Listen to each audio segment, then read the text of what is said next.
Hey kids, you're about to listen to a comedy podcast. That means that none of this is medical advice. If you need medical advice or medical care, please contact your doctor. Welcome to the Jock podcast featuring Dr. London Smith. A very funny podcast that is not overproduced in any way. Nope. Denied. Introducing your host, Dr. London Smith. Hello, and welcome to the Jock podcast, where we discuss fitness and health, and how to incorporate our modern understanding of science and medicine into our daily lives, but without it being so boring. I'm your host, drlondonsmith.com. I would like to begin by apologizing to our listeners. We have received some feedback about the excessive amount of technical medical terms that I've been using, such as norepinephrine reuptake inhibitor and Dr. Octopus. So I'll try to temper my terminology to a simpler one in the future. Here to help with that is our producer, Cameron. Dr. London, I am excited once again to talk about our upcoming streaming service, the Jock streaming service. Maybe Jock Plus. We need to workshop the name. Yeah, it's going to be tough because we've been changing. It's already up, but we've been changing the URL a lot. Yeah. Based on just SEO, like what we think people will click on and search. We're going to give you a little peek behind the curtain. Behind Hollywood. We're going to show you the early stages when things are just being greenlit. The very, very early part. Nothing's been filmed, nothing's been written, but it's just what do you have the rights to work with? We have the legal rights to a number of different stories that we'll talk about what gets greenlit, what gets not, but I just want to give people a glimpse of what the future of the streaming service looks like. Sure. What we're going to be adapting. So we have the rights now to that solar eclipse that happened in 2017. Right. That the president stared into. Yeah. Yeah. And it was like for 4 or 5 seconds or whatever. I remember I was at work in my office and my boss was like, hey, the eclipse is about to happen. And then I looked and with a little thingy and, I think I saw it. I was like, oh yeah. But I mean that can be that can be a docu-series, that can be an Adam McKay style comedy drama. There's a lot of potential there. I also got the rights to Casual Monday. I could not get Casual Friday, which is the more common practice at a place of business where you can wear casual clothes. I've never heard of anyone doing Casual Monday, but that's what we have the rights to. I mean, that can just be a fun like Office Place comedy. Yeah. We have the rights to huge coffees. You know when people carry around just fucking huge coffees and it's like it's an own like canister? Mm-hmm. We have the legal rights to that story. Wait, are you talking about the thermos sized or like the novelty size, like a bucket kind of size? It ranges from larger than average thermos, but sort of a Yeti size thermos. Most Yetis try to be a little bigger. Up to gigantic novelty, ridiculous, like something you'd get at like Six Flags. And we have the rights to that concept? That range. Yeah, for anything. Okay. I mean, Dr. You've seen the Barbie trailer. We can adapt this, Dr. London. We have the rights to that time at the Oscars when the celebs took that selfie. This was like 11 years ago. And they spent 5 minutes just taking a selfie, and it became the most retweeted thing for a minute or so. Yes, we have the rights to that. And I'm just thinking... Not to the photo itself, right? We don't have the rights to the photo itself, nor can we say it's the Oscars. But we can work around it, just like you can't say Super Bowl when you're sort of just talking about it. So you can say like, oh, it's the Acties or something like that. Oh, that's Scarlett Johansson. We have the rights to what if the color green I see is different than the color green that you see? You know when you smoke weed for the first time at 11 years old, and this is the first thing you think, is what if the color green I see is different than the color green you see? Dr. London, that is film noir TV miniseries. Mm-hmm. Yeah. What if? I hate to say, Marvel already did a What If series, and this could be the live action version. What else we got? That time Ashton Kutcher and CNN were racing to 1 million Twitter followers. This was 15 years ago. And then this one's written in crayon, but it does say DJ Dillon biopic, in parentheses, Sean Connery, who is dead. I don't know if that means we do like a CGI like thing like they did with Carrie Fisher, or if it's a Weekend at Bernie's, we're sort of animating his corpse. I think the latter hasn't been done, so I guess there is room for that in terms of a modern celebrity. Just we have to get his corpse, which I don't know if that you have to have the rights for that. But yeah, all I have to say, we've got a lot of things coming up, and I'm glad I burned through a huge list. Yeah, no, it was needed and appreciated is I think what all the listeners are going to think. Absolutely.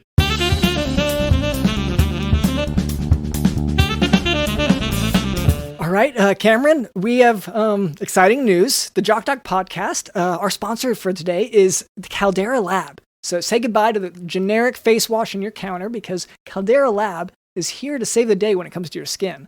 Backed by a leading clinical trial where 9 out of 10 men experienced healthier and visibly improved skin, Caldera Lab has the tools to unlock your pretty face. Just use code JOCKDOC at calderalab.com for 20% off their best products. And Dr. London, one of the greatest things about Caldera Lab is their commitment to the environment. Everything is green, eco-friendly. There's no animal testings. They love animals at this company, and they love animals so much that we decided it would be fun to bring on the Labrador Retriever. Mm-hmm. Which is not associated with Caldera Lab. We hired this Labrador Retriever in part because it doesn't talk. No need to talk. It's just a cute dog. It's just a cute dog. It's everyone's favorite type of dog. Mm-hmm. And we thought that would be just a really cool addition to these ads. So let's hear you, boy. What's going on here? Who's that? Oh, boy. Okay. If you heard last week's ad, then you might remember this guy. This is Cal the Lab Rat. Another new employee of ours, Cal the Lab Rat, who... And I want to say employee is a strong word. More of a couch surfer. Couch surfer, yeah. Squatter. Like, he's found money in between the cushions first. Yeah, I found money. Yeah, good stuff. You guys leave a lot here. Okay. Right. And also... Yeah, and he's created these rat rules where if something is on the floor and the couch, that becomes his. I kind of get it, but at the same time, anyway, he wanted this same position, but we told him we don't really want a rat. Yeah, as a representative, and also we didn't want a lot of talking either. The dog mostly just is there.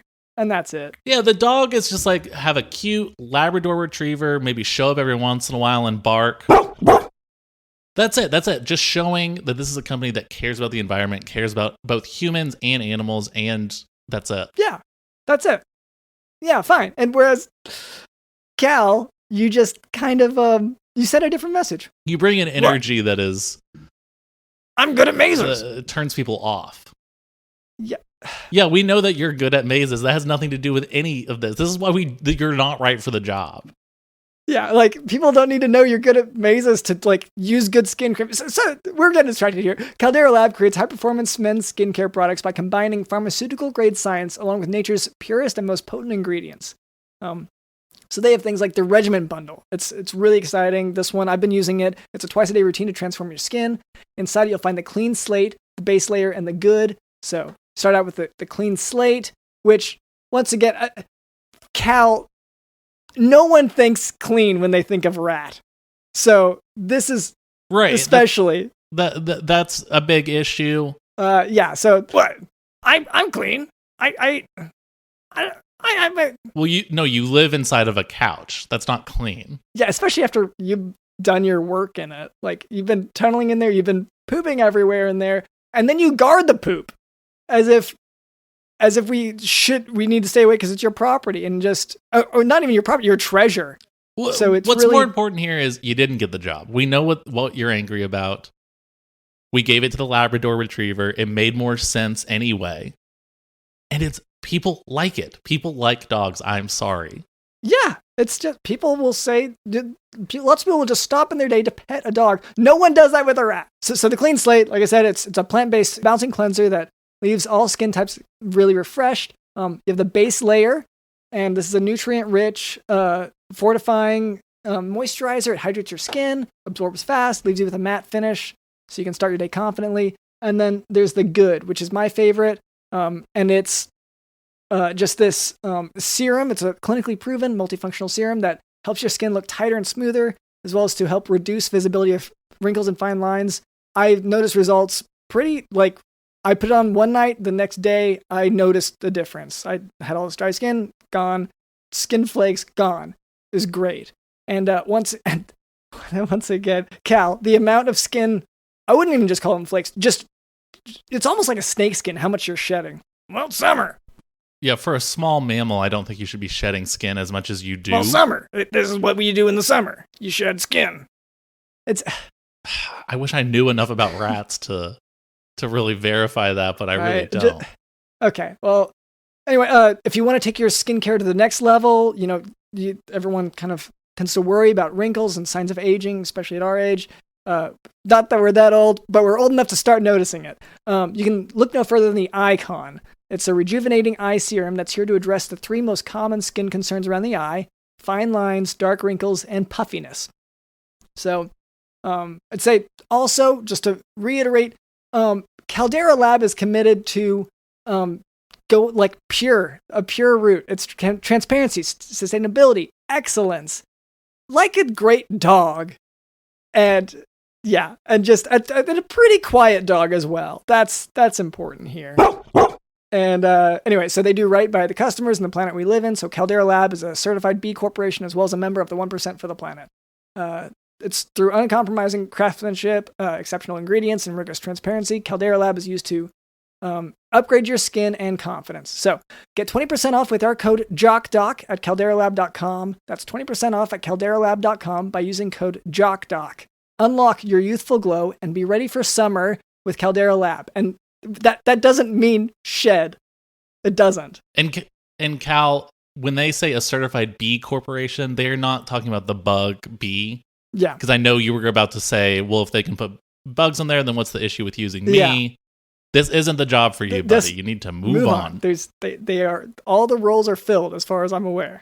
And they just don't want the animal. But also you really need to get off our couch.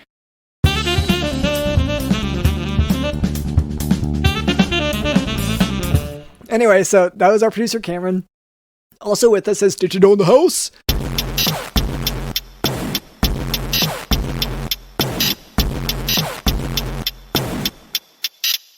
Did you know in the house?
And later, Cameron tells us that we can expect some special guests. That's right, Dr. London. All right, but before we move on, I would like to address a bit of listener feedback. For a long time, our listener demographic was primarily composed of people under the stairs. Just people who stayed under the stairs. However, in our efforts to cater to them, we found that we were neglecting the many bot accounts that download our podcast. So this week's feedback comes from a bot account by the name of Gavin Lepore on YouTube, commenting on episode 197, and you can verify this. For anyone who missed it, that episode was about subarachnoid hemorrhage. Very interesting. He wrote, "I tried, fellas. Way overproduced, and it's just not funny." So, yeah, okay. It's not supposed to be funny. This is a medical show. Yeah, it's subarachnoid hemorrhage. He didn't mention it. Like, it was accurate. I feel like the lesson was pretty accurate. It's not a great thing to have, if that's what he's upset about. B, by overproduced, I can only assume you were talking about how Dr. London and I, our face tends to overproduce oil. Mm-hmm. And it does get very shiny if you sign up for the Patreon and are able to watch the videos. Our faces do eventually become just sort of I mean, pure.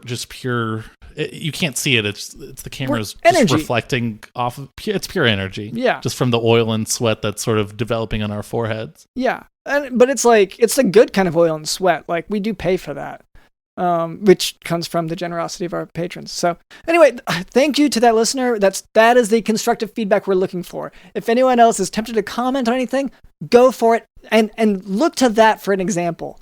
I tried Fellas, way overproduced, and it's just not funny. And I even commented back to him, look for this specific episode.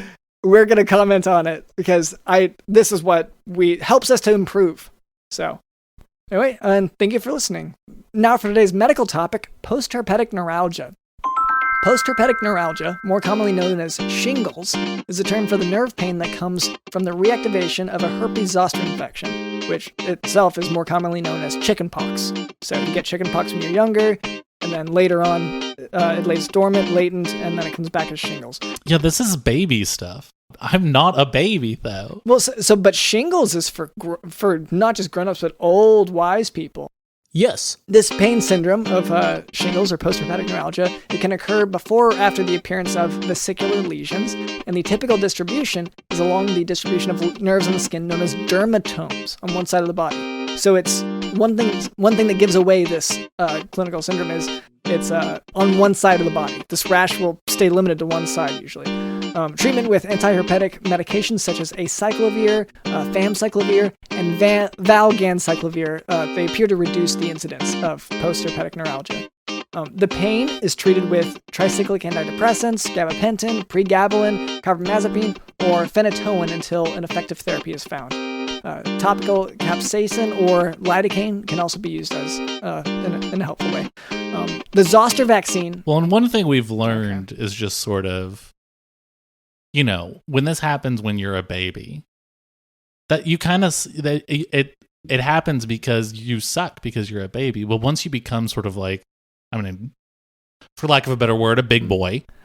You don't think there's a better word? You're not watching Barney and stuff like this anymore. You are watching Power Rangers and Scooby-Doo and some stuff that's a little more adult and grown up, and then you don't have to worry about these things. So I do feel sorry for the babies who are listening to this, who have to worry about these shingles, all these babies getting shingles. So the zoster vaccine is indicated in all persons over the age of 50 to prevent this postherpetic neuralgia. The vaccine is similar to the varicella vaccine routinely administered to children to prevent chickenpox, except that the dose for the zoster vaccine is much higher. It's a grown-up dose. Oh, like Power Rangers. Yes.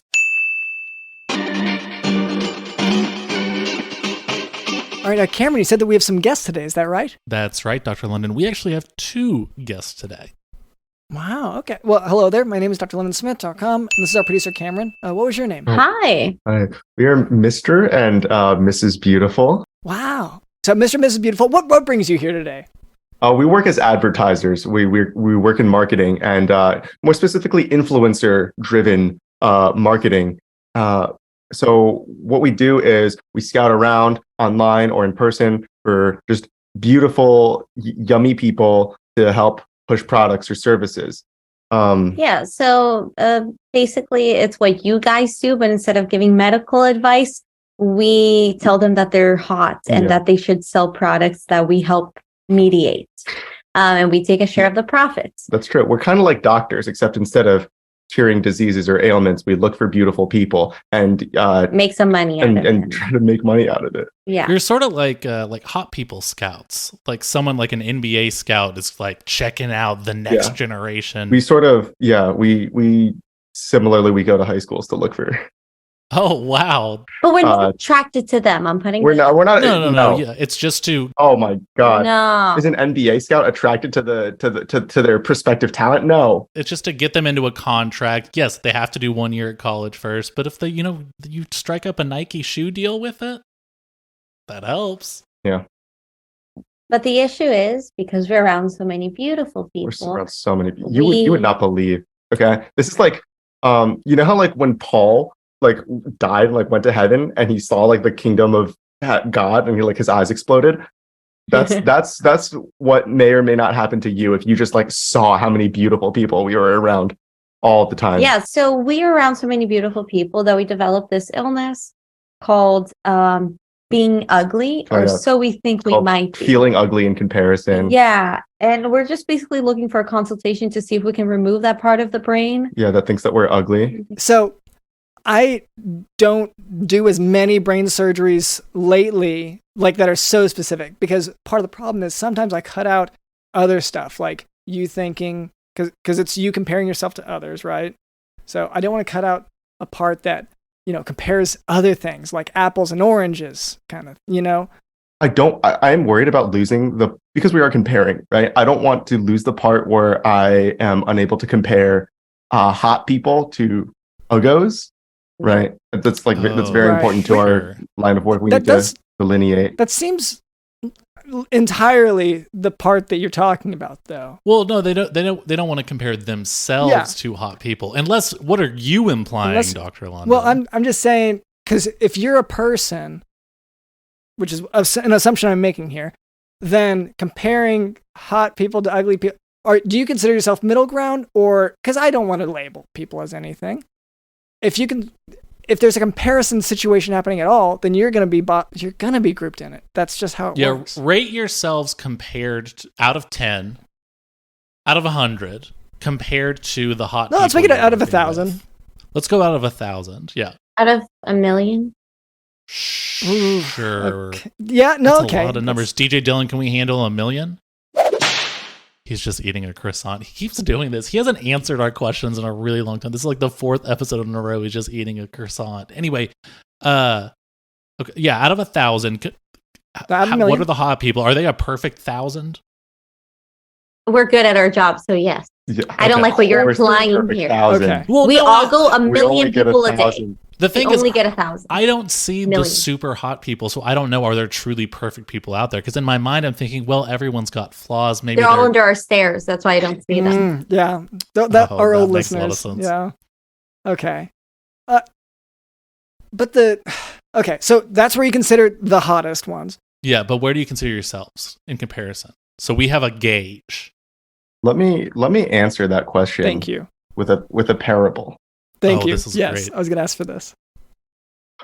Once upon a time, there was a fish that was the biggest fish in the entire pond. It ate all of the other fish in the pond and thus swam upstream looking for a new pond. In this new pond, however, it was no longer the biggest fish, but was rather surrounded by fish who were even bigger. So all of that is to say, I have no idea where I stand. Yeah, my perspective of where I am in comparison to the normal population is so completely skewed because of my proximity and propinquity to the hottest people you have ever seen or could possibly imagine.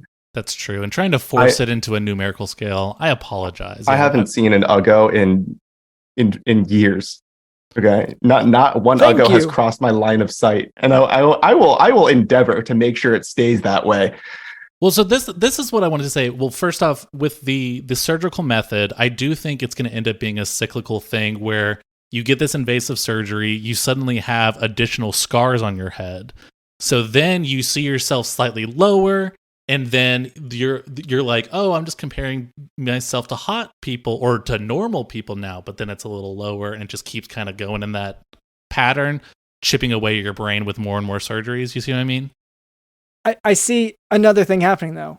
If you two are so cool that you start to set trends with the surgery, you're the only one with these specific scars. Then I can see. That is a very good exception. What are we talking Insta follower wise? For us or for our company? For y'all. For yourself. It's gotta be y'all. Because if you're gonna carry around hideous scars but make it cool so that's actually hot. We have about 1,000 followers. Okay, and with the confidence of that, I'm going to say at least 900 are going to be bots. Which, hey, it's totally a good. Fine. We all spend our money somehow, So that's great. So you have 100 followers. My other suggestion was skip the scar stuff, skip the surgery. Just start looking at Uggos slowly, gradually, very gradually. Start with someone who's still like pretty hot, but like there's something off. Like See, and if you get too specific here, you know they're going to be a listener. I'll say it. I'll call out your listeners. I'll say it. I don't think age has been kind to Gavin. Denied. Okay. okay. I hate to pick on him again, but you're right. You're right, but it's not just age. It's also, I mean, its environment has been very rough on Gavin. Yeah. Oh yeah, I guess gravity, if you want to put it that way. I suppose if he were on some sort of tiny gas planet, age would be kind to him. Okay, gravity has affected him a lot, but he wants to skip everywhere. That is the joy in his heart. And if he trips because he's not very good at it, just let him have that, okay? Isn't that sort of beautiful? He's Uggo. That Gavin just likes to skip everywhere, even though he keeps falling and it's just completely destroyed his face. Their whole point is that it's ugly, yeah. Yeah, I guess that's true. And so he's that right level of not exactly ugly, because he is very beautiful, obviously, but with the only the scarring from the skip falls. And it is constantly bandaged up. So yeah. I guess he could remove one bandage at a time, help us acclimate to Uggo features one by one. You start with a mummy, maybe.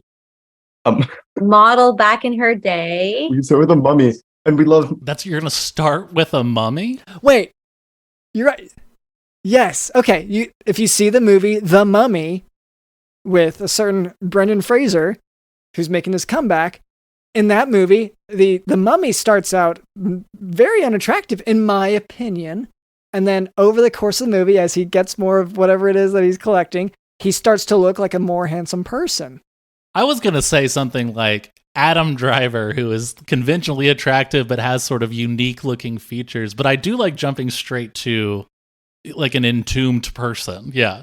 Yeah, that's more up my alley. Yeah. We keep them in a rather dark maybe like a decomposing hot person. What you've started to describe with how you're excited to maybe have a recently deceased and degrading hot person. This is a lot how serial killers talk. No knife holsters on our bodies. No knife holsters worn. Why would we kill beautiful people? Maybe we kill ugly people. We don't want to be around them in the first place for long enough to kill them. That's true.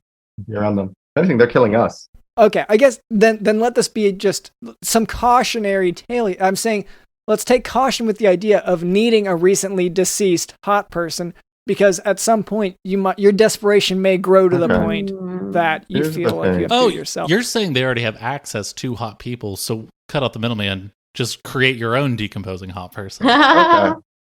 There is a way to humanely farm hot people corpses, I will say, because let's just say we're not the only people in the industry who have problems with body image. Okay. Sure. I mean, Dr. London, who else? Wouldn't medical school have been better if the bodies you guys were operating on were like super hot?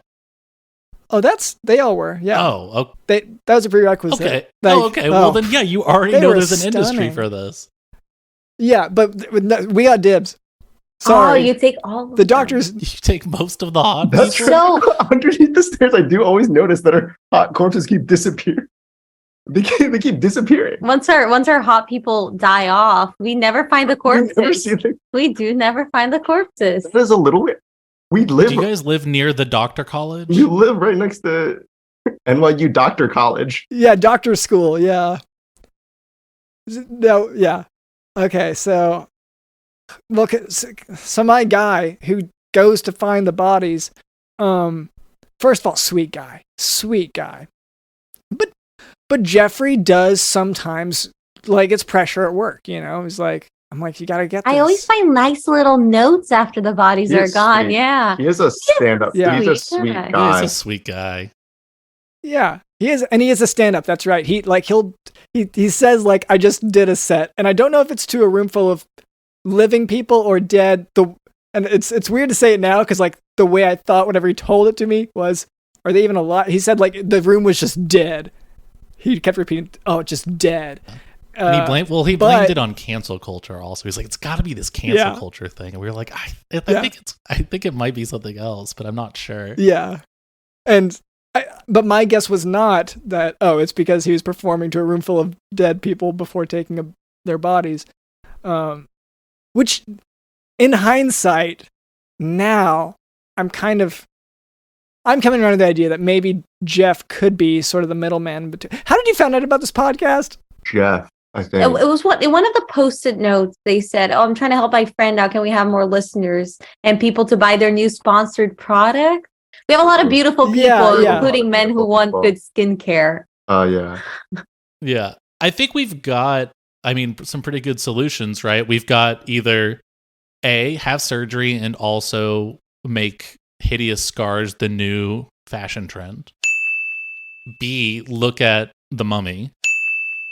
Number 3, I believe, was kill the hot people and use their decaying corpses. Oh, yeah. Just let Jeff do his thing. Yeah, it was your idea. That was your idea. It's I would say it's a close mix between that and just watching The Mummy. I was going to ask, would you guys be open to becoming hotter? Because Dr. London knows plastic surgeons. He knows guys who will move your muscles up and down as you sleep. So it's basically like working out, but you get to sleep through it. I think that our 1,000 followers of moms and bots would be onto us pretty quickly, and we'd very, very quickly lose all goodwill. Maybe they'll come for our hot people next. Maybe they'll think that we have artificial lab-grown hotties. What is the on to us though? Just you guys looking better? Is that they'll notice? Like that alone? Just they're like, no, this I'm calling BS. Yeah, we don't. We farm only natty hot people. Oh, and then we don't want our whole business model of. I'm sorry, I'm not. I don't know if I'm familiar with the term. Did you hear natty? Natty. Natural. Oh, okay. It's okay. Natty Light. It's the cheap beer company, and where they're trying to kind of set some hot people up for their commercials and whatnot. Well, it's these marketing terms. Yeah, that's where you're losing me. Okay. You're watching a group of hot people drink Natty Lights full time. They're not even natty. What's going on? You're not going to buy the product. You're going to shoot your TV. You're going to shoot your TV. Yeah. Those bots are going to shoot their TV, and those 99 guys. Yeah, do you guys feel like you're confident in the tools we've given you today to maybe feel a tiny bit better? Or have we just completely failed at our job? In terms of making us feel better, you haven't really done anything to allay our situation when it comes to not feeling really ugly in the face of all our hot people. But I do feel like us more equipped. Okay. It was one of those, it was kind of a rhetorical question. I think that's about it. So, well, thank you so much to Mr. and Mrs. Beautiful. Is there anyone you'd like to shout out, to promote? Anyone you're a fan of? Yes, we'd like to shout out Scarlett Mohanson. We're big fans of Scarlett Mohanson. And her selfies. Mm-hmm. We're big fans. Okay. And we also want to shout out, where's chat? Caldera Lab. Great skincare for all men. of our men use it, and all of our men. They're so hot. You would not believe. They're Puglos because we don't use it. Puglos. Actually, that should have been your prescription in the beginning. You should have just said just use Caldera Lab. Then you would be just as hot as the people that you constantly surround yourself with. All right. Well, thank you so much. And my name is drlondonsmith.com. And this is our producer, Cameron. And thank you to Digital in the House.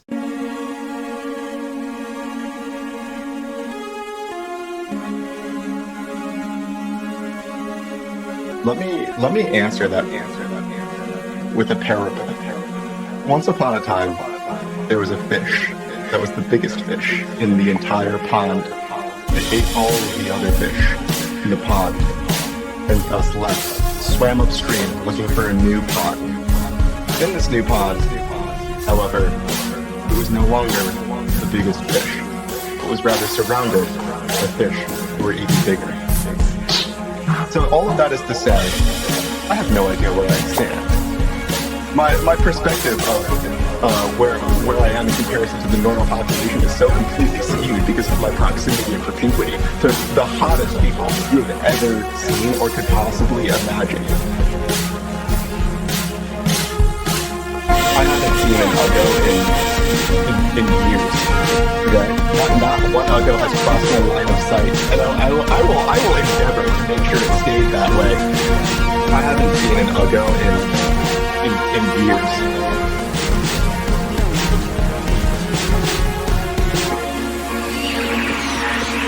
Why would you kill beautiful people? Maybe you kill ugly people. We don't want to be around them in the first place for long enough to kill them. I think they're killing us.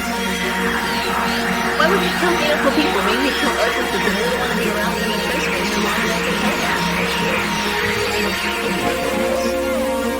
them. Why would you kill beautiful people? Maybe you kill ugly people. We don't want to be around them in the first place for long enough to kill them.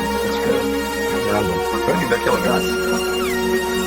Why would we kill beautiful people? Maybe we kill ugly people. We don't want to be around them in the first place for long enough to kill them. So all of that is to say, I have no idea where I stand.